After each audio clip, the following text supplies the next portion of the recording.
পৃথিবীতে যে কোনো মানের উপর শূন্য ব্যতীত যে কোনো মানের উপর পাওয়ার বা এক্সপোনেন্ট যদি জিরো থাকে তাহার ফলাফল হচ্ছে কত?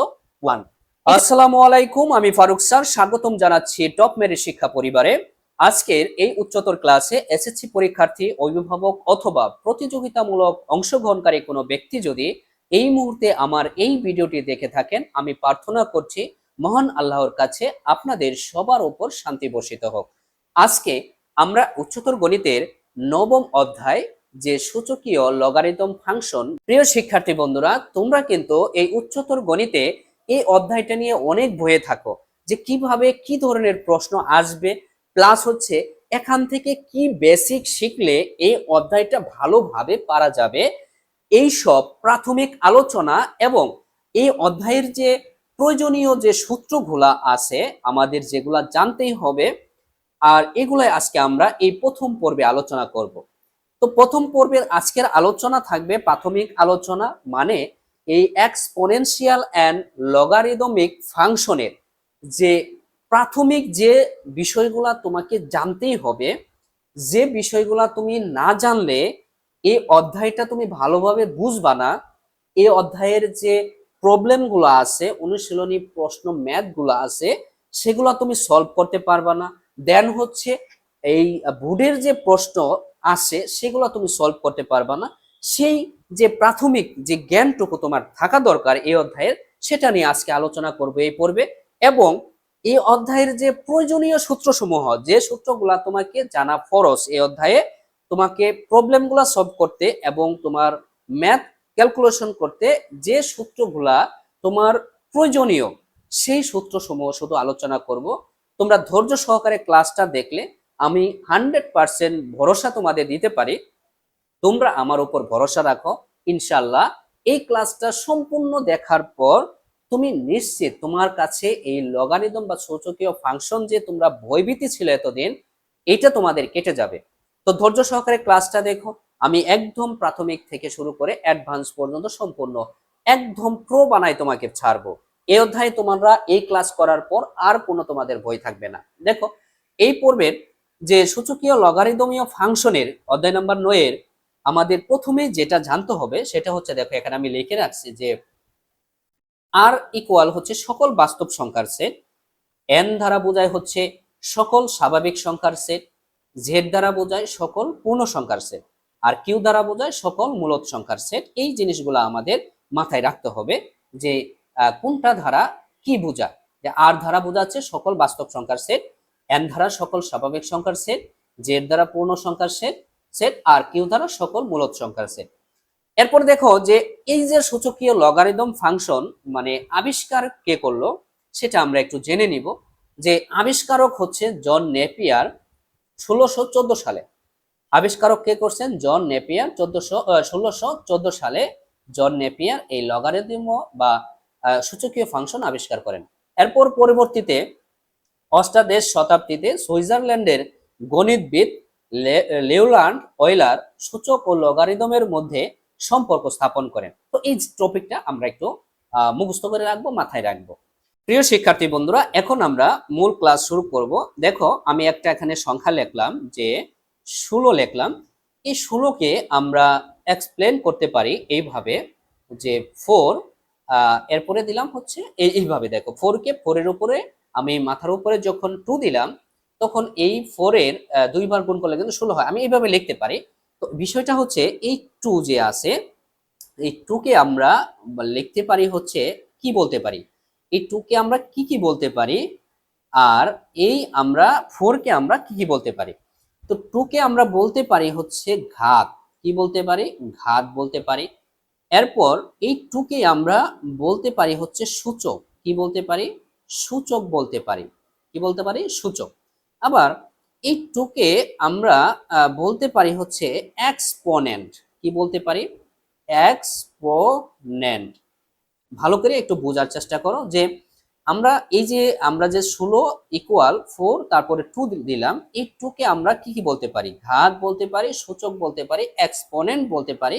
আবার এই 2 কে কিন্তু আমরা আরেকটা বলতে পারি, সেটা হচ্ছে কি বলতে পারি? পাওয়ার বলতে পারি। কি বলতে পারি? পাওয়ার। ঠিক আছে। এরপর আমরা এই যে যে 4 আছে, এই 4টাকে আমরা বলতে পারি, যেটা তোমরা এই বিষয়টা জানো।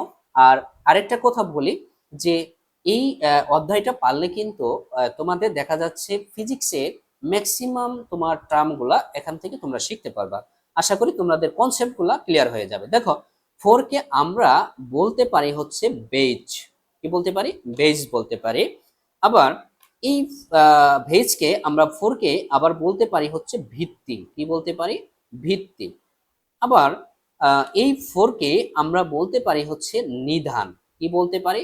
নিধান বলতে পারি। তাহলে দেখো তো যে আমাদের যে এই যে আমরা 16 ইকুয়াল 4, তারপরে স্কোয়ার দিলাম, যে 2 দিলাম, যে পাওয়ারটা দিছি, এটাকে আমরা কি কি বলতে পারি? পাওয়ার বলতে পারি, ঘাত বলতে পারি, সূচক বলতে পারি, এক্সপোনেন্ট বলতে পারি। এটা কোনটা? এই 2 কে। আর এই যে 4 কে যেটা আছে, 4 কে আমরা বলতে পারি কি? ভেজ, ভিত্তি এবং নিদান। তো এখানে সিম্পল একটা বিষয় মনে করো যে আমাদের এইভাবে আমি লিখলাম যে a to the power n, a to the power n. তাহলে আমরা এন কে কি বলতে পারি? তো আমরা এখানে এন কে আমরা কি কি বলতে পারি? পাওয়ার বলতে পারি, ঘাত বলতে পারি, সূচক বলতে পারি, এক্সপোনেন্ট বলতে পারি। তার মানে এর যে এক্সপোনেন্ট বা সূচক বা ঘাত বা পাওয়ার কত? এন। আবার এটাকে আমরা কি বলতে পারি? এটাকে বলতে পারি বেজ বলতে পারি, ভিত্তি বলতে পারি এবং নিদান বলতে পারি। রাইট? এখান থেকে কিন্তু তুমি শিখতে পারলা। আশা করি তোমরা এই কনসেপ্টটা বুঝতে পারছো যে আমাদের যদি বেস থাকে, এই টার্মে থাকে, মনে করো তুমি আহ, এরকম লাগছে যে এক্স টু দি পাওয়ার কি আছে? 5 আছে। তাহলে এই 5 কে আমরা কি কি বলতে পারি? 5 কে বলতে পারি পাওয়ার, ঘাত বলতে পারি, সূচক বলতে পারি, এক্সপোনেন্ট বলতে পারি। এবং এই এক্স কে আমরা কি কি বলতে পারি? বেজ বলতে পারি, ভিত্তি বলতে পারি এবং নিদান বলতে পারি। আশা করি এই কনসেপ্টটা তোমরা বুঝতে পেরেছো। প্রিয় শিক্ষার্থী বন্ধুরা, এখন আমরা মনে করো আমরা প্রথম যে সূত্রটা আমরা জানবো সেটা হচ্ছে সকল, দেখো, সকল এ এলিমেন্ট আর, মানে এ এলিমেন্ট আর এর জন্য আমরা যেটা শিখতে পারি, জানতে পারি, সেটা হচ্ছে এ, তারপরে দেখো এ ওয়ান ইকুয়াল টু আমরা কি এ লিখতে পারি। কিভাবে? যে সকল এ এলিমেন্ট আর এর জন্য বেইজের পাওয়ার বা সূচক বা ঘাত যদি 1 হয়, তাহলে ফলাফল হবে সেই বেইজ। ভালো করে বুঝো। যদি এ এলিমেন্ট আর এর জন্য, আর আরতে কি বোঝায়? Real number. তো এখানে এর যে সদস্যগুলা হবে সবগুলা যদি রিয়েল নাম্বার হয়, বাস্তব সংখ্যা হয়, তাহলে এর এই যে বেইজের যে পাওয়ার যদি বা সূচক বা ঘাত যদি 1 থাকে, তাহলে আমাদের ফলাফল আসবে সেই বেইজ। মনে করো আমাদের এরকম আছে যে এক্সাম্পল হিসাবে মনে করো যে 5 এর পাওয়ার আছে হচ্ছে 1। তাহলে যেহেতু আমাদের বেইজের সূচক হচ্ছে 1, তাহলে ফলাফল যেটা আসবে সেটা হচ্ছে কি? সেই বেইজই হবে। তাহলে বেইজ কত? 5 আছে, তাহলে কি 5ই আনসার হবে। আবার মনে করো আমাদের এ বি সি আছে, তো এর সূচক বা পাওয়ার আছে হচ্ছে 1, তাহলে উত্তর যেটা হবে সেই বেইজই। তার মানে কি এ বি সি। মনে করো তোমার নাম হচ্ছে রাকিব, তোমার নাম কি? রাকিব। তো রাকিবের পাওয়ার বা সূচক বা ঘাত বা এক্সপোনেন্ট আছে হচ্ছে 1, তাহলে ফলাফল হবে রাকিব। তার মানে বেইজটাই হবে, মানে বেইজ এখানে কি হবে না? পরিবর্তন হবে না। আশা করি তোমরা এই কনসেপ্টটা বুঝতে পেরেছো। আচ্ছা, এখন আমাদের দ্বিতীয় নাম্বার যে কনসেপ্টটা বুঝতে হবে, যে সূত্রটা বুঝতে হবে, সেটা হচ্ছে যে a to the power n equal আমরা লিখতে পারি যে a into a into a into a dot dot dot into into মনে করো আর ওয়ে। এটা লিখতে পারি। কখন লিখতে পারি? যখন যে এন এলিমেন্ট এন, মানে এন এর যে উপাদানগুলো হবে সব স্বাভাবিক সংখ্যা হবে এবং এন এর মান যখন 1 এর চাইতে কি হবে? বড় হবে। 1 এর সাথে কি হবে? বড় হবে। আচ্ছা, এক্সাম্পল হিসাবে আমি যদি বলি, দেখো যে এর পাওয়ার আছে মনে করো 3। কত আছে? 3 আছে। তো এটাকে আমি কিভাবে লিখতে পারি? দেখো এর পাওয়ার বা এক্সপোনেন্ট বা ঘাত ছিল n, তার মানে আমি n সংখ্যক বার কিন্তু এখানে গুণ করেছি, এখানে কিন্তু n এর মান নির্দিষ্ট নয় বিধায় আমি এখানে ইনটু আকারে এইভাবে লিখছি। আচ্ছা, এখন এই যে এর পাওয়ার বা সূচক আছে হচ্ছে 3, এর পাওয়ার বা সূচক আছে কত 3, তার মানে বুঝতে হবে আমার এখানে বেজ কতবার গুণ হবে, 3 বার গুণ হবে। তার মানে এ গুণন হবে কত এ। আবার মনে করো আমার আছে হচ্ছে 5 এর উপরে পাওয়ার আছে 2 বা এক্সপোনেন্ট আছে 2, তাহলে এই 5 কে আমাদের গুণ করতে হবে কতবার, 2 বার।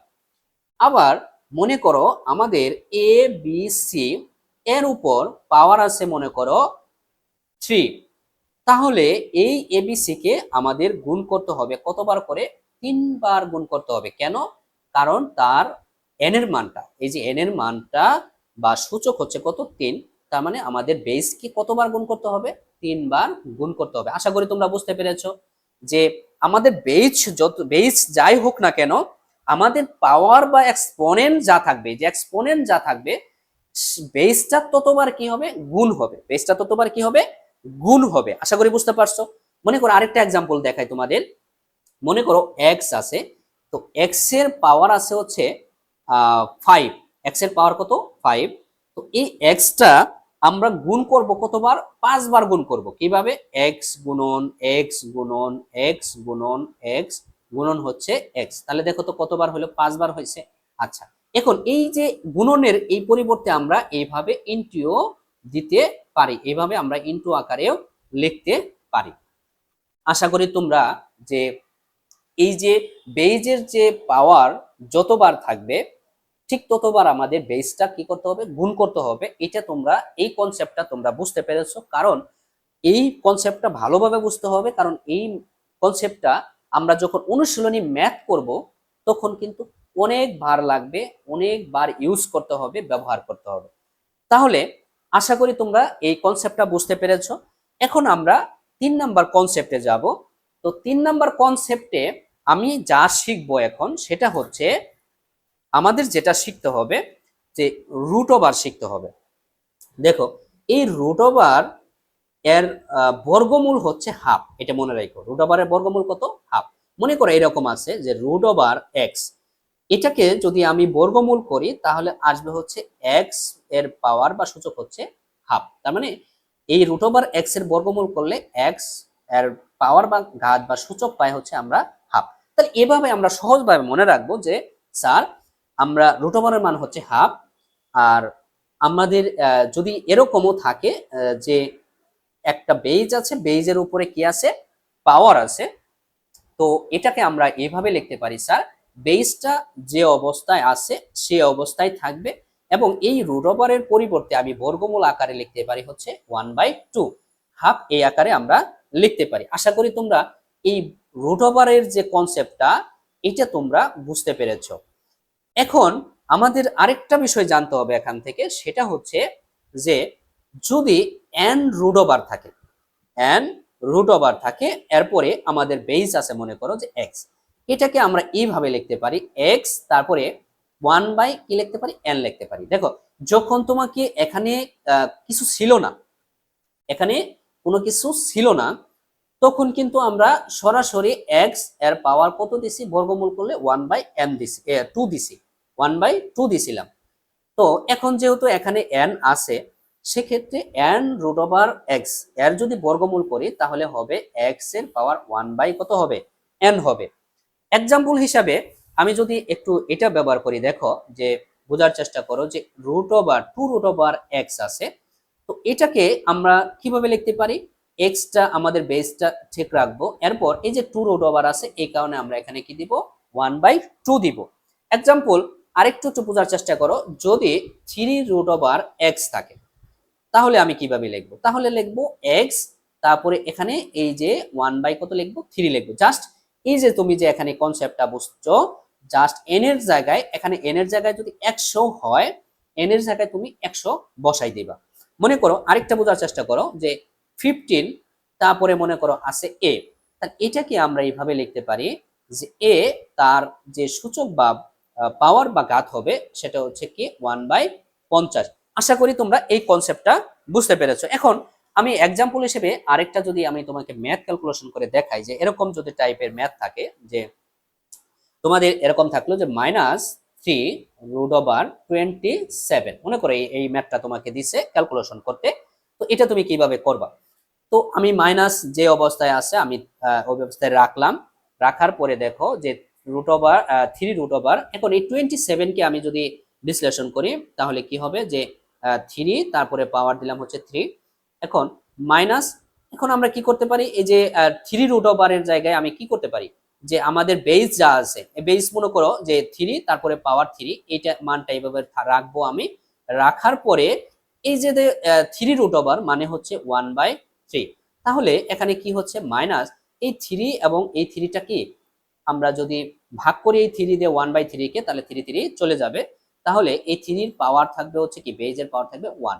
তাহলে এখানে কত হচ্ছে দেখো তো, আমরা শিখে আসছি যে বেজের পাওয়ার যদি 1 হয় তাহলে ফলাফল আসবে সেই বেজই, তাহলে এখানে কত হবে, 3 হবে। তার মানে আমাদের ফলাফল যেটা আসলো সেটা হচ্ছে কি -3। আশা করি তোমরা এটা বুঝতে পেরেছো।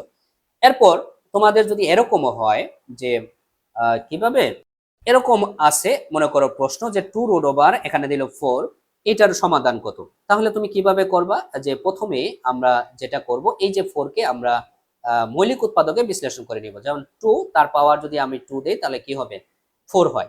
এখন আমরা কি করব, এই 2 পাওয়ার আমরা 2 রাখবো, এবং এই যে 2√, এটার পরিবর্তে আমি বর্গমূল লিখবো 1/2। তাহলে এখানে দেখো তো 2 দিয়ে যদি 1/2 কে ভাগ করো, মানে গুণ করো, তাহলে এই 2 এবং 2 চলে যাবে, তাহলে এখানে থাকবে 2 এবং পাওয়ার থাকবে 1। তাহলে ফলাফল আসতেছে, আমরা শিখে আসছি 2 এর উপরে বেইজের উপরে যদি পাওয়ার 1 থাকে তাহলে সেই বেইজই, তার মানে উত্তর হবে 2। আশা করি তোমরা এই কনসেপ্টটাও ক্লিয়ার বুঝতে পেরেছো। দেখো আরেকটা ছোট বোঝার চেষ্টা করি, যে এ এলিমেন্ট আর এবং এন এলিমেন্ট এন, মানে এন এর যে উপাদানগুলো হবে সব কি স্বাভাবিক সংখ্যা, এটা হলে আমরা কি করতে পারি, যে এ এন প্লাস 1 এটা সমান আমরা লিখতে পারবো হচ্ছে, যে এর পাওয়ার দেখো a⁴n ইন্টু হচ্ছে এ পাওয়ার বা সূচক হবে 1। কিভাবে হলো, যে আমরা জানি যে গুণের সময় বেইজ যদি একই হয়, মানে চলক যদি একই হয়, এই যে দেখো বেইজ কি একই না, দেখো তো এ এবং এ, বেইজ যদি একই হয় গুণের সময় আমার এই যে সূচকগুলো আছে বা এক্সপোনেন্ট গুলা যদি আছে, এগুলা কি করতে হয়, যোগ করতে হয়। তাহলে আমি এখান থেকে এই দুইটা এর পরিবর্তে দুইটা বেজ যেহেতু সেম, একাধিক বেজ যেহেতু সেম, তাহলে এখানে কি করতে পারি, একটা বেজ নেব, এরপরে পাওয়ারগুলো আমরা যোগ আকারে লিখতে পারি। তাহলে এখানে আমরা এই ফরম্যাট থেকে আমরা এই ফরম্যাটে যেতে পারবো, যখন এই এলিমেন্ট আর এবং এন এলিমেন্ট এন হলে এই ফরম্যাটে আমরা যেতে পারবো। তাহলে এখানে আরেকটা এক্সাম্পল দেখো, যে এটা তোমরাই পারবা, দেখো যে এ টু দি পাওয়ার যদি থাকে, আবার এটাকে বলতে হবে এ টু দি পাওয়ার, বলতে হবে two the power, two the power. তাহলে a to the power n plus হচ্ছে 2, এটাকে আমরা কোন ফরম্যাটে লিখতে পারি, দেখো তো লিখতে পারি না এইভাবে, যে a to the power n into a to the power 2, মানে এ স্কোয়ার আমরা লিখতে পারি। আবার এরকম মনে করো যে এক্স তারপরে থাকছে এন প্লাস হচ্ছে 3, এটাকে আমরা কিভাবে লিখতে পারি, লিখতে পারি x to the power n into x cube, আমরা এটা লিখতে পারি। আশা করি তোমরা এই কনসেপ্টটা তোমরা ক্লিয়ারলি বুঝতে পেরেছো। তো এখানে বিষয়টা মনে করো যে এটা কিভাবে হয়, মনে করো আমরা প্রথমটায় এই যে যে আমরা শিখলাম যে a to the power n plus 1 সমান আমরা শিখতে পেরেছি, সেটা হচ্ছে a to the power n into হচ্ছে এর পাওয়ার 1 লিখতে হয় না, এটা জানো। তো এখানে বিষয়টা হচ্ছে দেখো যে কিভাবে এটা হয়, মনে করো আমি এন সংখ্যক এ লিখলাম, এন সংখ্যক এ লিখলাম এইভাবে, যে a to the power n plus 1, হ্যাঁ তারপরে আমি লিখলাম এন সংখ্যক এ, যে a into a into a into a, এরপর আমি ডট ডট দিয়ে এ লিখলাম। এখন যে বিষয়টা এই যে এ লেখার পর আমি আরো ডট ডট দিয়ে আরেকটা এ লিখলাম, লেখার পর এই যে তুমি এখান থেকে শুরু করে এই পর্যন্ত হচ্ছে তোমার n সংখ্যক এ, এটা পর্যন্ত n সংখ্যক এ, এবং এই যে এখান থেকে এই যে এই এ পর্যন্ত, এই এ পর্যন্ত হচ্ছে n+1 সংখ্যক এ। তার মানে কি, যে n সংখ্যক n সংখ্যক এটা হবে, এরপরে আরেকটা কি হবে, এ হবে। এটা হচ্ছে আমাদের কনসেপ্টটা হচ্ছে a⁻n+1।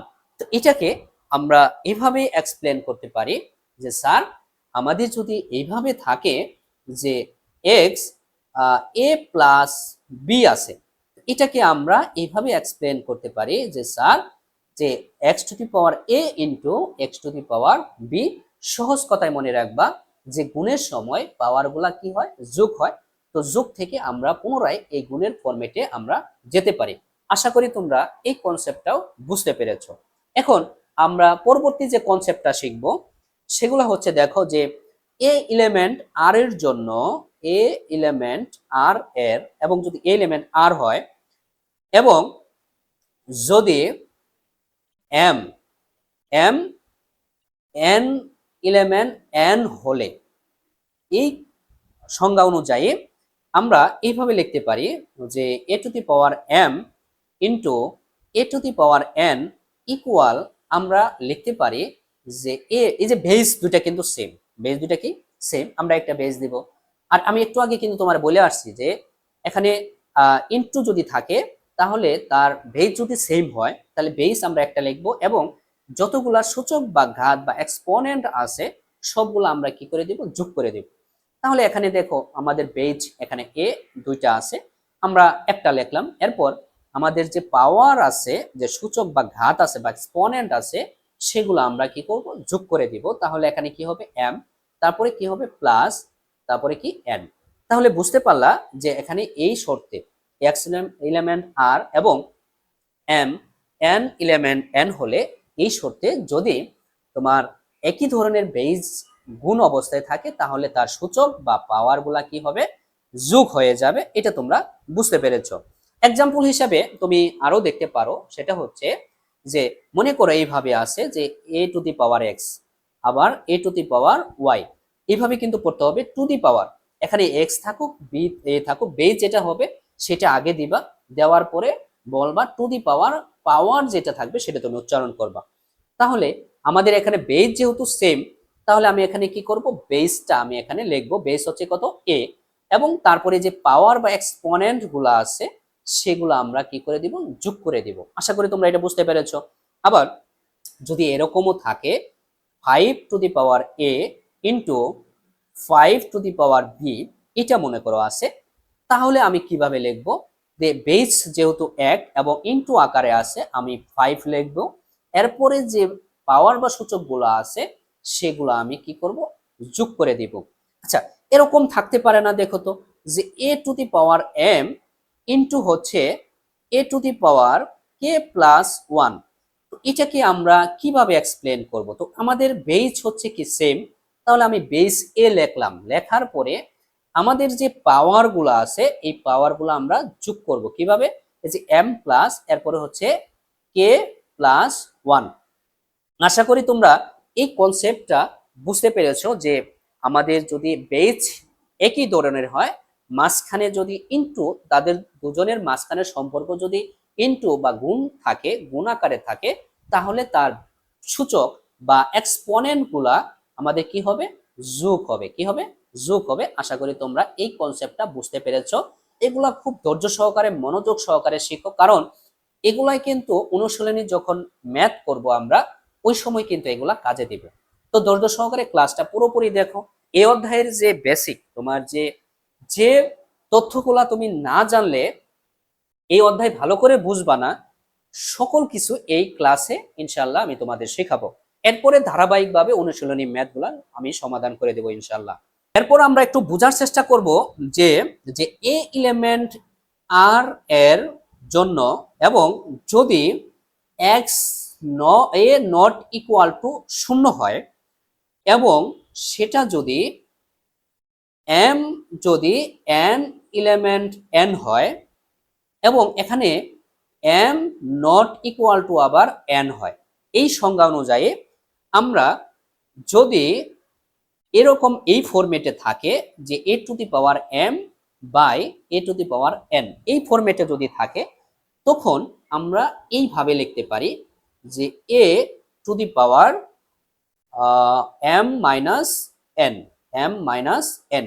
যখন, কখন লিখতে পারবো, যখন এই এম এর মানটা মানে এই যে লবের যে বেইজের যে আমাদের সূচক বা ঘাত বা এক্সপোনেন্টটা আছে, এটা যদি এই হরের যে বেইজ আছে এই বেইজের যে এক্সপোনেন্ট আছে বা ঘাত বা সূচক বা পাওয়ার আছে সেটা যদি কি হয়, এই লবের যে পাওয়ারটা সেটা বেশি বড় থাকবে এবং হরের যে পাওয়ারটা সেটা কি থাকবে, ছোট থাকবে। এক্সাম্পল মনে করে এইভাবে আছে যে a to the power 5 divided by a to the power 3। দেখো তো যে আমাদের যে প্রথম যে বেইজ আছে, প্রথম যে চলকের বেইজ সেটার যে পাওয়ার সেটা হচ্ছে কত, 5, সেটার পাওয়ার কত 5, এবং দ্বিতীয় নিচে যে বেইজটা আছে সেটার পাওয়ার হচ্ছে কত 3।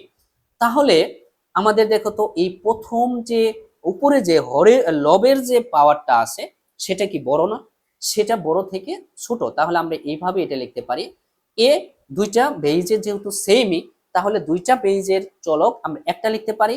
এরপর এই যে আমরা এই লবের যে পাওয়ার আছে সেটা থেকে আমরা হরের যে পাওয়ার আছে সেটা আমরা বিয়োগ করতে পারি। তাহলে এই কনসেপ্টটা মনে রাখবা কখন, যখন আমাদের লবের পাওয়ারটা কি থাকবে, বড় থাকবে। এখন এটা মনে রাখবা যে যদি একই ধরনের বেইজ বা চলক থাকে সেটার সম্পর্ক যদি ভাগ অবস্থায় থাকে তাহলে পাওয়ার গুলা কি হয়, বিয়োগ হয়, আর ইনটু থাকলে কি হয়, যোগ হয়। এখন এখান থেকে তোমাকে আরেকটা কনসেপ্ট তোমাকে বুঝতে হবে, যদি এই যে এমটা বড় হইলো স্যার তখন আমরা এইভাবে লিখতে পারছি, কিন্তু যখন এমনও তো হতে পারে যে আমার এম এর মানটা ছোট এন এর মানটা বড়, মানে আমাদের উপরে যেটা থাকবে লবে যে থাকবে সেটার মানটা ছোট থাকবে এবং হরে যে থাকবে সেটার পাওয়ারটা কি থাকবে, বড় থাকবে। এমনও তো হতে পারে।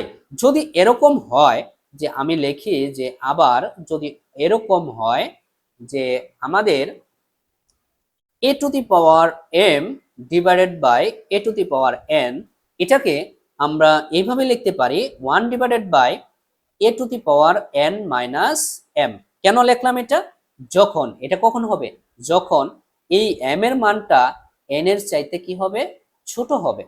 বিষয়টা হচ্ছে এরকম, মনে করো আমাদের এর মান দেওয়া আছে 3 আর এর মান নিচেও আছে, এর মান দেওয়া আছে 6। তাহলে বিষয়টা কেমন হবে, আমি এটাকে এইভাবে লিখতে পারি যে 1 ডিভাইডেড বাই যে এ এই যে 6 মাইনাস 3, মানে আমরা নিচেরটা যেটা বড় সেটা আগে লিখে তারপরে এটা আমি কি করতে পারি, বিয়োগ করতে পারি। আশা করি তোমরা এই কনসেপ্টটা বুঝতে পেরেছো যে আমাদের সম্পর্কটা কেমন হতে পারে। এখন আমরা একটু আরেকটা সূত্র বোঝার চেষ্টা করব, সেটা হচ্ছে মনে করো এ এলিমেন্ট আর এবং এম এন এলিমেন্ট এন হলে এটাকে আমরা এই সংজ্ঞা অনুযায়ী দিতে পারি এইভাবে যে a to the power M তার পাওয়ার হচ্ছে এন। এটাকে আমরা এইভাবে লিখতে পারি এ, তারপরে আমরা লিখতে পারি এই যে এম এবং এনটা কি অবস্থায়, আমরা গুণ আকারে সরাসরি গুণ করে লিখতে পারি যে a to the power M, মানে এটা আমাদের a to the power M. যদি বেইজের পাওয়ারের পাওয়ার থাকে, সূচকের সূচক থাকে বা ঘাতের ঘাত থাকে, তাহলে সেই ঘাত এবং ঘাত আমরা সরাসরি কি করে দিব, গুণ করে দিব। যেমন এরকম থাকতে এক্সাম্পল হিসেবে তুমি দিতে পারো যে এরকম যে এ টু দি পাওয়ার 5 এরপরে পাওয়ার আছে হচ্ছে 3। এটাকে আমরা এইভাবে দিতে পারি যে পাওয়ারের পাওয়ারগুলা কি হয়, গুণ হয়। তাহলে 5 গুণন ইনটু হচ্ছে 3, তাহলে এটাকে আমরা দিতে পারি যে এ, তারপরে 3 আর এবং 5 যদি আমরা গুণ করি তাহলে হবে কত, 15। এভাবে আমরা লিখতে পারি। আবার দেখা যাচ্ছে যে আমাদের যদি এরকম থাকে যে এ টু দি পাওয়ার 5 আছে 4 বার, কতবার, 4 বার, তাহলে এখানে আমরা কি করতে পারি, সরাসরি গুণ করে দিতে পারি। যে এইভাবে আমরা গুণ সবগুলো আমরা পাওয়ারে পাওয়ার গুণ না করে সরাসরি আমরা এইভাবে গুণ করে দেব। কিভাবে, যে এই যে পাওয়ারের পাওয়ার কি করবো, সরাসরি গুণ করবো, যে 5 এবং 4 গুণ করলে 4 5 কত হবে, 20 হবে। তার মানে এটাই হচ্ছে আমাদের আনসার। মনে করো এরকম আরো আছে, মনে করো যে আমাদের x⁻10 আছে, এখন আবার মনে করো এখানে আছে কত, 12 আছে। আচ্ছা এখন x⁻10 এরপরে পাওয়ার 12, এখন আমি যদি খাতায় যে x10 কে 12 বার লিখতে যাই, অনেক একটা হ্যাসালের ব্যাপার হবে, তাই না? তো এটাকে আমরা সরাসরি করতে পারি কিভাবে, যে x লিখবো স্যার, লেখার পরে আমরা এই পাওয়ার এবং এই পাওয়ারটা কি করে দিব, গুণ করে দিব। তাহলে 10 এবং 12 যদি গুণ করো তাহলে হবে 120। এটি হচ্ছে আমাদের আনসার। আশা করি প্রিয় শিক্ষার্থী বন্ধুরা এই কনসেপ্টটা তোমরা বুঝতে পেরেছো। এগুলা কিন্তু খুব ইম্পর্টেন্ট আমাদের ম্যাথ অনুশীলনী, ম্যাথ করার জন্য এগুলা তোমাকে জানতে হবে, খুব ইম্পর্টেন্ট। এগুলা তোমরা ভালোভাবে ধৈর্য সহকারে বুঝে নাও যে আসলে এগুলা কোথা থেকে আসছে। তোমরা কি করো, এই যে এই বেসিক গুলা যদি না পড়েই সরাসরি ম্যাথে চলে যাও, আর যাওয়ার ফলে দেখা যাচ্ছে তোমাদের কাছে অনেকটা কঠিন মনে হয়, এই অধ্যায়টা প্রচুর কঠিন মনে হয়, মাথা তোমাদের আওলায় যায়, আর তোমরা পারো না, মনে করো যে এটা আর পারবো না, এটা সিলেবাস থেকে তোমরা বাদ দিয়ে দাও, যে এই অধ্যায় বাদ দিয়ে আমি প্রিপারেশন নেব। তো ইনশাল্লাহ আমি যেহেতু এই অধ্যায়টা তোমাদের ধরেছি, ইনশাল্লাহ তোমাদের এই অধ্যায়টা সহজ করিয়ে ফেলবো ইনশাল্লাহ। তোমরা ধৈর্য সহকারে আমার প্রত্যেকটা ক্লাস দেখো, পর্ব পাই পর্ব, ইনশাল্লাহ তোমাদের সহজ হয়ে যাবে। এখন আমরা আরেকটা সূত্র শিখবো, সেটা হচ্ছে দেখো, যদি এ বি এলিমেন্ট আর হয় এবং আমাদের এন্ড এলিমেন্ট যদি এন হলে আমরা যেভাবে লিখতে পারি, আরেকটা কনসেপ্ট, সেটা হচ্ছে এ ইন্টু বি, এরপরে পাওয়ার আছে মনে করো এন, কি আছে, পাওয়ার এন আছে। এটাকে আমরা এইভাবে লিখতে পারি যে a to the power n into b to the power n. তো এটা সহজভাবে তোমরা মনে রাখবা যে এখানে পাওয়ার এই এনটা দুইটার উপরে আছে, বেস যে আমাদের দুইটা চলক আছে, এই দুইটা চলকের উপরেই আমাদের কি আছে, এই সূচকটা আছে। আমরা এইভাবে আলাদাভাবে দিতে পারি যখন এ বি এলিমেন্ট আর হবে, মানে এই বেজের মানগুলা বাস্তব সংখ্যা হবে, এবং এন এলিমেন্ট এন মানে স্বাভাবিক সংখ্যা হলে, এখানে এন এর মানটা স্বাভাবিক হলে, তাহলে আমরা এই অবস্থায় লিখতে পারি। এক্সাম্পল হিসাবে তুমি দেখো যে এ বি মনে করো পাওয়ার আছে হচ্ছে 5, তো এটাকে আমরা এইভাবে দিতে পারি যে a to the power 5 into b to the power 5, আমরা এইভাবে লিখতে পারি। আরেকটা এক্সাম্পল যদি তুমি বুঝতে চাও, যে এক্স ওয়াই আছে মনে করো পাওয়ার 3, এটাকে আমরা এইভাবে লিখতে পারি যে x to the power 3 into y to the power 3। আবার আরেকটা এক্সাম্পল যদি তুমি দাও, যে এক্স ওয়াই মনে করো আমাদের পাওয়ার বা সূচক আছে বিসি, তো এটাকে আমরা এইভাবে দিতে পারি, আমরা এইভাবে দিতে পারি যে x to the power bc into হচ্ছে y to the power bc, আমরা এইভাবেও আলাদাভাবে দিতে পারি। আশা করি তোমরা এই কনসেপ্টটা ক্লিয়ার, তোমরা বুঝতে পেরেছো।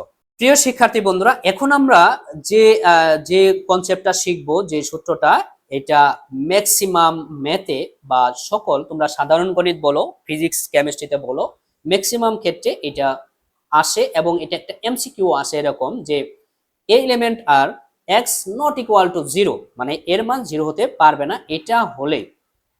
এটা হলে যে ঘটনাটা ঘটে সেটা হচ্ছে, এই এর উপরে তার পাওয়ার বা সূচক বা এক্সপোনেন্ট যদি 0 হয়, বেইজের উপরে তার এক্সপোনেন্ট যদি 0 হয়, তাহলে তার মান হচ্ছে 1, তাহলে তার মান হচ্ছে 1।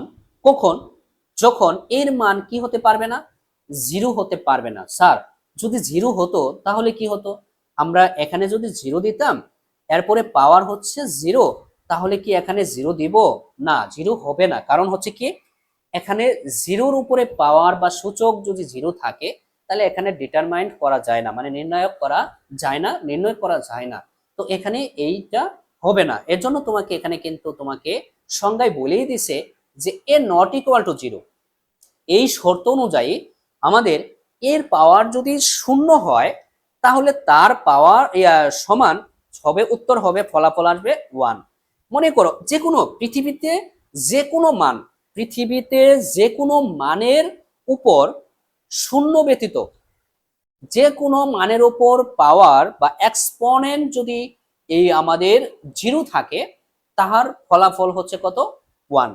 এটা মনে রাখবা। এক্সাম্পল হিসাবে তুমি দিতে পারো, যেমন এ বি সি আছে, এটার পাওয়ার হচ্ছে 0, তার মানে ফলাফল হচ্ছে কত 1।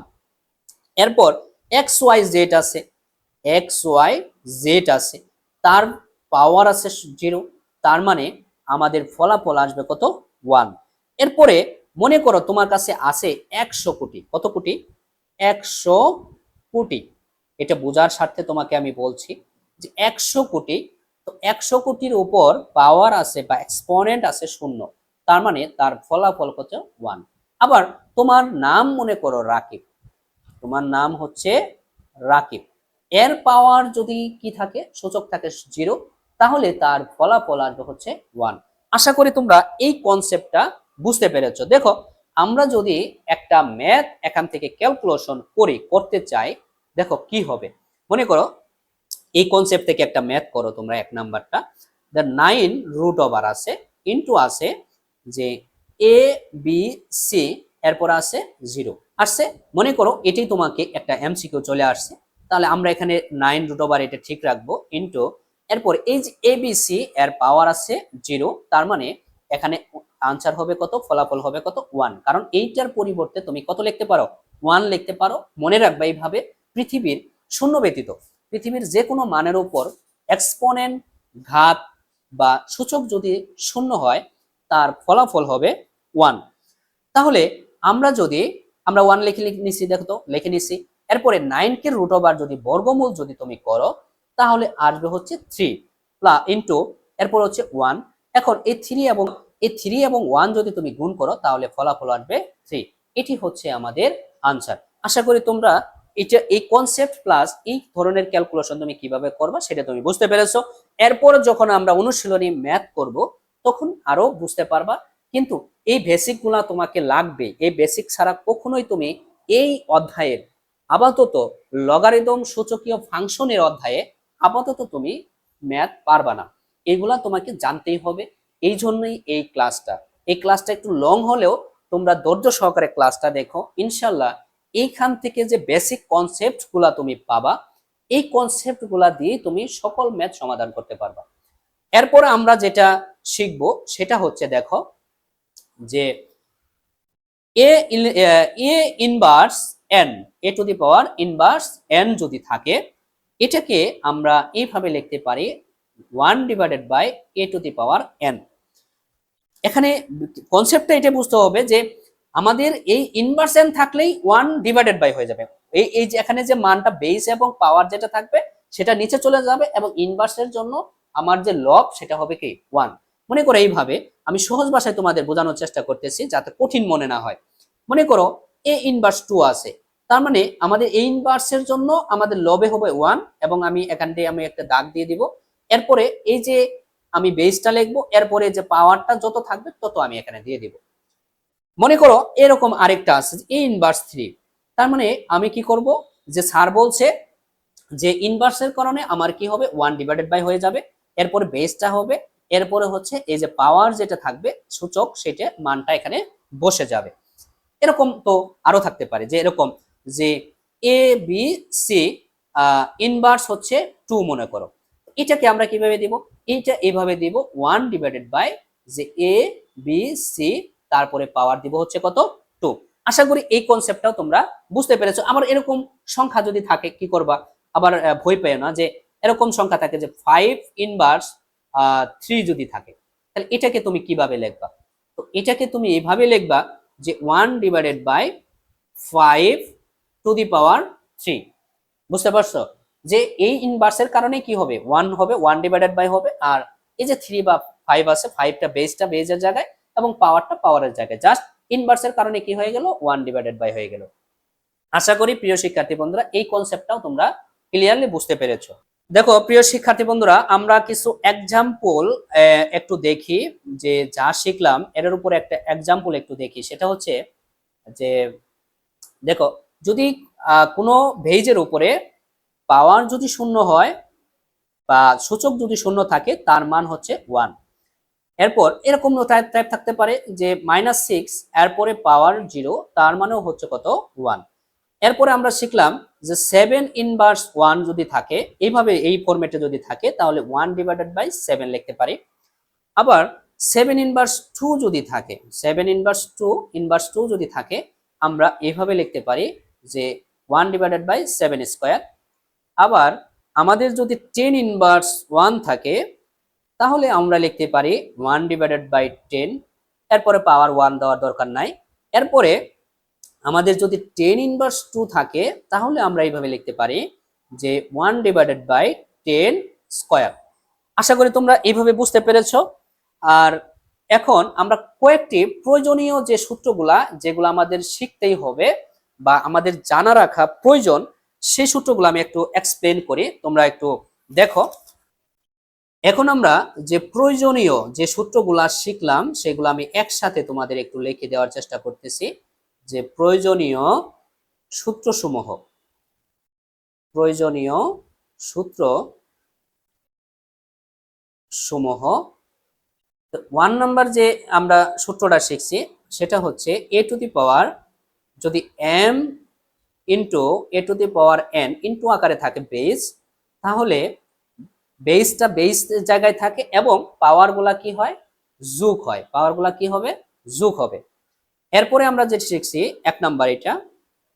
2 নাম্বার যেটা শিখছি সেটা হচ্ছে যে a to the power m যদি ভাগ অবস্থায় থাকে, কি অবস্থায়, যদি ভাগ অবস্থায় থাকে, তাহলে আমরা এখান থেকে পাওয়ারগুলা কি অবস্থায় লিখবো, বিয়োগ অবস্থায় লিখবো, পাওয়ারগুলা বিয়োগ করে লিখবো। 3 নাম্বার যে সূত্রটা আমরা শিখছি, যদি আমাদের এই ফরম্যাটে থাকে, যেমন বেজের পাওয়ারের পাওয়ার যদি থাকে, তাহলে আমরা এইভাবে লিখবো যে a টু দি পাওয়ার পাওয়ারের পাওয়ার কি করব, গুণ করে লিখবো। এরপর 4 নাম্বার যেটা আমরা শিখছি সেটা হচ্ছে যদি আমাদের এ বি তারপর পাওয়ার n থাকে, পাওয়ার কি থাকে, n থাকে, এটাকে আমরা এইভাবে লিখতে পারি a to the power n into b to the power n, এইভাবে আমরা লিখতে পারি। আবার আরেকটা কনসেপ্ট যেটা আমাদের জানতেই হবে, 5 নাম্বার আমরা যেটা শিখছি সেটা হচ্ছে যে আমাদের যদি a ডিভাইডেড বাই বি এইভাবে থাকে, পাওয়ার যদি n থাকে, তাহলে আমরা এইভাবে লিখতে পারি a to the power n divided by b to the power n, এইভাবেও আমরা লিখতে পারি। আচ্ছা, 6 নাম্বার আমরা যে শিখছি সেটা হচ্ছে কোনো বেজের উপরে পাওয়ার যদি 0 হয়, তার মান হচ্ছে 1। পৃথিবীতে শূন্য ব্যতীত, কারণ শূন্যের পাওয়ার যদি 0 থাকে তাহলে সেটা নির্ণয় করা যায় না, বিদায় এই 0 হবে না। শূন্য ব্যতীত যে কোনো মানের উপর, পৃথিবীতে যে কোনো মানের উপর পাওয়ার বা সূচক যদি 0 হয়, তাহলে তার মান হচ্ছে কত, 1। এরপর 7 নাম্বার আমরা শিখছিলাম যে a ইনভার্স n যদি থাকে, বেজের উপরে ইনভার্স n যদি থাকে, তাহলে আমরা এইভাবে লিখতে পারি 1/a two the power n, এইভাবে আমরা লিখতে পারি। এরপরে 8 নাম্বার আমরা শিখছি যে রুট ওভার এক্স যদি থাকে, এটাকে আমরা যখন বর্গমূল করব তখন আমরা লিখতে পারি x to the power half. এরপরে 9 নাম্বার আমরা শিখছি সেটা হচ্ছে n রুট ওভার যদি এক্স থাকে, এটাকে আমরা লিখতে পারি যে বর্গমূল করলে এক্স টু দি পাওয়ার আমরা লিখতে পারি n। এই যে প্রয়োজনীয় সূত্রগুলা তোমাকে কিন্তু জানতেই হবে, শিখতেই হবে, তাই না? এই সূত্রগুলা তুমি যদি ভালোভাবে শিখতে পারো, ভালোভাবে যদি আয়ত্ত করতে পারো, ইনশাল্লাহ এই সূত্রগুলা তুমি যদি ভালোভাবে আয়ত্ত করতে পারো, ভালো করে বুঝে মাথায় রাখতে পারো, এই অধ্যায়ের যে প্রবলেমগুলা তোমাকে অনুশীলনে দিয়েছে, ইনশাল্লাহ সেগুলা তুমি পারবা। এরপর আরো কিছু তথ্য তোমাকে জানতে হবে, সেটা হচ্ছে খুব গুরুত্বপূর্ণ এই তথ্যগুলা। 1 নাম্বার হচ্ছে, যদি 1 নাম্বার দেখো, যদি x ইকুয়াল টু 0 হয়, x ইকুয়াল টু 0 হয়, তাহলে কি হয়, আমরা কিন্তু এটা শিখে আসছি যে x ইকুয়াল টু 0 হলে a to the power x equal to হচ্ছে 1। স্যার এটা কিভাবে, এটার এক্সপ্লেন হলো, দেখো যে a দিলাম, x এর দেখো x ইকুয়াল টু কত বলছে, 0 বলছে, তাহলে এখানে x এর জায়গায় আমি 0 দিলাম। তাহলে আমি শিখে আসছি পৃথিবীতে যে কোনো শূন্য ব্যতীত যে কোনো মানের উপর পাওয়ার 0 থাকলে তার ফলাফল কত, 1। তাহলে দেখো তো এই কনসেপ্টটা তোমাকে জানতেই হবে যে x ইকুয়াল টু 0 হয়, তাহলে আমাদের a to the power x equal to কত হবে, 1 হবে। তার মানে এটাই কনসেপ্ট যে পৃথিবীতে যে কোনো মান, মনে করো এখানে আছে 500, এর উপরে পাওয়ার আছে 0, তার মানে বুঝতে হবে এর মান কত, এর মান হচ্ছে 1। তার মানে পৃথিবীতে যে কোনো মানের উপরে পাওয়ার যদি কি হয়, শূন্য থাকে, তার তার মান হচ্ছে কত, 1। এটা তোমরা বুঝতে পেরেছো। এরপর হচ্ছে যদি বেস এবং বেস সমান থাকে, 2 নাম্বার দেখো, বেস এবং বেস দুইটা সমান থাকে, পাওয়ার যেটি হোক, মনে করো এ টু দি পাওয়ার এক্স আছে ইকুয়াল হচ্ছে এ টু দি পাওয়ার কত, ওয়াই আছে। এটা যদি হয় তাহলে আমরা কি করব, যেহেতু বেস এবং বেস সমান একই, দেখো বেস এবং বেস কি সেম, তাহলে এই বেস এবং বেস আমরা কি করতে পারি, বাদ দিয়ে এই পাওয়ার এবং পাওয়ার এক্স এবং ওয়াই আমরা কি করতে পারি, সমান লিখতে পারি। মনে করো এরকম আছে যে x to the power b equal x to the power 9 আছে। তার মানে আমরা এই বেস, আমাদের বেস যেহেতু কি আছে এখানে সেম আছে, একই আছে, তাহলে ইন দ্যাট কেস এখানে ফলাফল আসবে হচ্ছে বি ইকুয়াল টু হচ্ছে 9। তাহলে এটা হচ্ছে আমাদের আনসার। তো এই কনসেপ্টগুলো বুঝতে হবে। যেমন আবার এরকম থাকতে পারে যে 5 two the power x equal থাকলো হচ্ছে তোমাকে 5 স্কোয়ার, এখানে যে ফলাফলটা আসবে, তো আমাদের এই যে 5 এবং 5 বেস সেম, 5 5 চলে যাবে, তার মানে ফলাফল আসবে x ইকুয়াল টু কত, 2। আশা করি তোমরা এই কনসেপ্টটা ক্লিয়ার বুঝতে পেরেছো। এখন আমাদের তো বেস সমান থাকলো, আমরা বেসকে বাদ দিয়ে দিলাম, যদি আমাদের পাওয়ার সমান থাকে, কি সমান থাকে, পাওয়ার সমান থাকে, যেমন 3 নাম্বারটা তুমি যদি বলো ভালো করে বুঝো, দেখো যে a to the power x থাকলো equal b to the power x আছে, মাঝখানে ইকুয়াল আছে। ইন দ্যাট কেস এখানে ফলাফল যেটা আসবে, এই পাওয়ার এবং পাওয়ার সেম থাকার কারণে, এই পাওয়ার এবং পাওয়ার দুইটা বেজের পাওয়ার সমান থাকার কারণে এই দুইটা বাদ যাবে, ফলাফল যে তুমি পাবা এক্স এ ইকুয়াল টু পাবা কত, বি। আশা করি তোমরা এই কনসেপ্টটা বুঝতে পেরেছো। এখন আবার এরকম আছে, মনে করো যে 5 square equal to b square, এখানে যে ফলাফলটা আসবে, যেহেতু আমাদের সূচক বা এক্সপোনেন্ট বা ঘাত সমান, তাহলে ঘাত ঘাত চলে যাবে, তার মানে b equal to in that case b equal to পাবা হচ্ছে 5। এটা হচ্ছে আমাদের আনসার। আশা করি তোমরা এটা বুঝতে পেরেছো। যেমন আমাদের এই টাইপের ম্যাথ আসে, এটা থেকে এই এক্সাম্পলে দেখো এরকম একটা ম্যাথ তোমরা পাবা। এক্সাম্পলে দেখো যে যদি এরকম থাকে 16 তার পাওয়ার হচ্ছে এক্স ইকুয়াল টু হচ্ছে 4, তাহলে আমাদের এটা আমরা কিভাবে ক্যালকুলেশন করব। তো আমরা এখানে যেহেতু পাওয়ার 4 আছে, তাহলে বাম পক্ষে আমার যে বেসটা আছে, সে বেসে আমি পাওয়ার 4 নিয়ে আসার চেষ্টা করব, বেস 4 নিয়ে আসার চেষ্টা করব। দেখো তাহলে 16কে যদি আমি এক্সপ্লেন করি, তাহলে কিভাবে করতে পারি, 4 তারপরে পাওয়ার দিলাম হচ্ছে 2, তাহলে পাওয়ার যদি 2 দেই, তাহলে কি 4 কে 2 বার গুণ করলে কত হবে, 16 হবে। কারণ আমি শিখে আসছি যে 4 এর পাওয়ার বা কোনো কিছুর উপর পাওয়ার যত হবে, ওই সংখ্যাকে ততবার কি করতে হবে, গুণ করতে হবে। তো 4 4 কত হবে, 16 হবে। আমরা 4 স্কয়ার এভাবে লিখতে পারি। লেখার পর আমরা এখানে দিতে পারি কত, 4 আছে, আমরা 4 এই অবস্থায় রাখলাম। এরপর আমরা যেটা করতে পারি, এই 2 আমরা একটু আগে কিন্তু শিখে আসছি, এর উপরে পাওয়ার, এর পাওয়ার এবং পাওয়ারের পাওয়ার থাকলে সেটা পাওয়ার পাওয়ার আমরা গুণ আকারে লিখতে পারি। তাহলে এম আর এন যদি আমরা গুণ করি, তাহলে কি হবে, এম এন, এইভাবে লিখতে পারি। তো আমরা এইভাবে এটাও লিখতে পারি যে 4টা আমি রাখলাম, 2 এবং এক্স যদি আমরা পাওয়ারের পাওয়ার গুণ করি, তাহলে 2x হবে এবং 4 এখানে হবে 4। এখন দেখো তো 4 এর উপরে পাওয়ার কত আছে, 1 আছে, রাইট। তাহলে এখানে আমরা যদি 4 এবং 4 বেস কিন্তু সেম, দেখো আমাদের কিন্তু বেসিক থেকে এই যে বেস কিন্তু কি সেম, তাহলে বেস যদি সেম হয়, তাহলে বেস বেস কি বাদ যাবে, তাহলে এখানে পাইলা 2x ইকুয়াল টু পাবা হচ্ছে 1 পাইলা। এরপর আমরা যদি x এর মান বের করতে চাই, তাহলে এই 2টা বাম পাশে আছে, যদি ডান পক্ষে যায় তাহলে কি হয়ে যাবে, ভাগ হয়ে যাবে।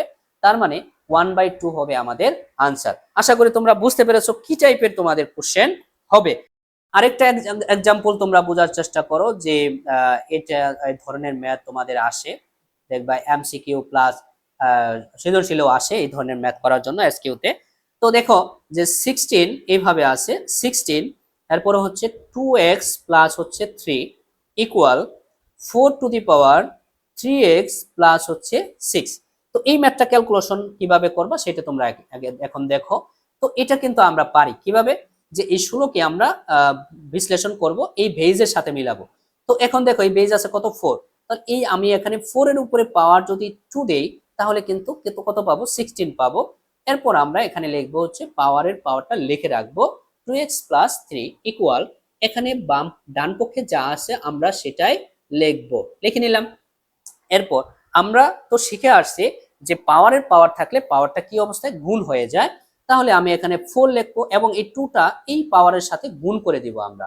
ও এই যে 2টা আছে, এই যে পাওয়ার 2 আছে, এই 2টা এই যে পাওয়ার আছে আমাদের 2x + 3 এর সাথে আমাদের গুণ হবে। তাহলে আমরা ইনটু আকারে লিখে এভাবে লিখবো 2 × 2x + 3 ইকুয়াল, আমরা এখানে যে লিখবো সেটা হচ্ছে 4 3x প্লাস হচ্ছে 6। এখন দেখো যে বাম পক্ষে এবং ডান পক্ষে আমাদের বেস কিন্তু সেম, দেখো বেস কি এক হয়ে গেছে। তো বেস যদি এক হয়ে যায়, বেস চলে যাবে, তাহলে আমার এখানে যেটা থাকবে সেটা হচ্ছে 2 × 2x + 3 ইকুয়াল 3x + 6 থাকবে, রাইট। আচ্ছা, এখন থাকলে এখন আমরা যেটা করতে পারি যে এখন এই যে 2 দিয়ে আমরা কি করব, গুণ করব। 2 দিয়ে যদি 2x এর গুণ করি তাহলে হবে কত 4x, প্লাস 2 দিয়ে যদি আমরা এই 3 কে গুণ করি তাহলে হবে কত 6 ইকুয়াল, এখানে হবে 3x প্লাস হবে 6।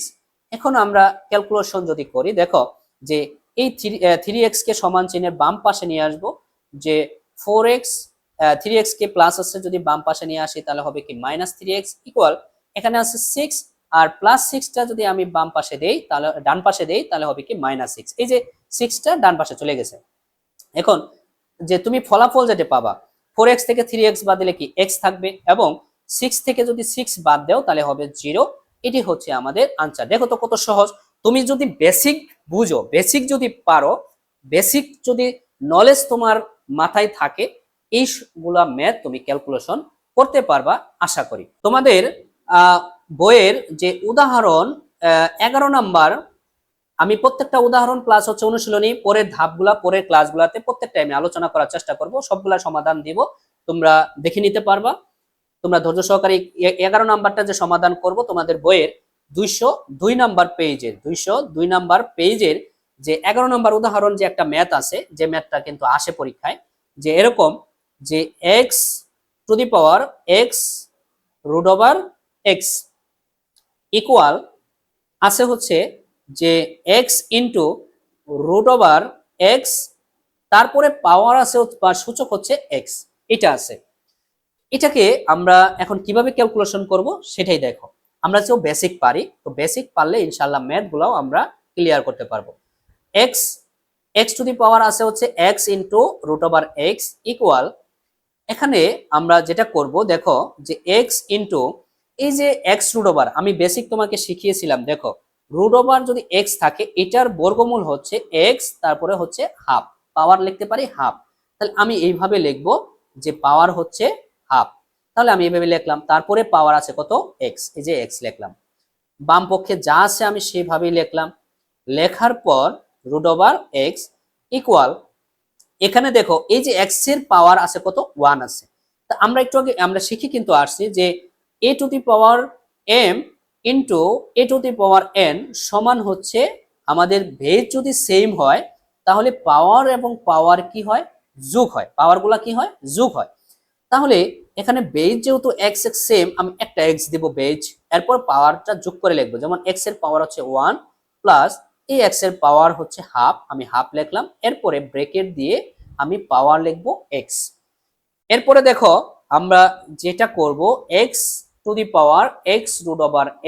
ইকুয়াল, এখানে যেটা করব আমরা এর ভিতরে লসাগু করব। তো লসাগু করলে কি হবে, 1 এবং 2 এর লসাগু হবে 2, 2 আর 1 গুণ করলে 2 হবে, 2 আর 1 যোগ করলে হবে কত 3। তাহলে আমি যেটা পাইলাম যে x⁴3/2 এর পাওয়ার হচ্ছে কত 6 পাইলাম, রাইট। আচ্ছা, এরপরে আমরা কিন্তু আরেকটা বেসিক শিখছি, সেটা কি যে আমাদের পাওয়ারের পাওয়ার কি হয়, গুণ হয়। তো এটাকে আমরা এইভাবে লিখতে পারি, কিভাবে, যে x⁴x তারপরে পাওয়ার আমরা √x দিতে পারি। কেন, কারণ এই x আর √x গুণ করলে তো আমার এই ফরম্যাটই আসে, তাই না, আমরা এইভাবে লিখতে পারি। এরপর আমাদের এখানে আমরা একটু বিনিময় করে লিখতে পারি, এক্স লিখলাম, এই এই যে পাওয়ারের পাওয়ারটা আমরা ভিতরে লিখলাম, এবং এই যে ভিতরের যে পাওয়ার 3/2 এটা আমরা একটু কোথায় লিখলাম, পাওয়ারের পাওয়ার লিখলাম, একটু বিনিময় করে লিখলাম, যে ভিতরের যে পাওয়ারটা সেটা বাইরে লিখলাম, এবং বাইরের যে পাওয়ারটা সেটা আমরা কি করলাম, ভিতরে লিখলাম, একটু বিনিময় করে লিখলাম।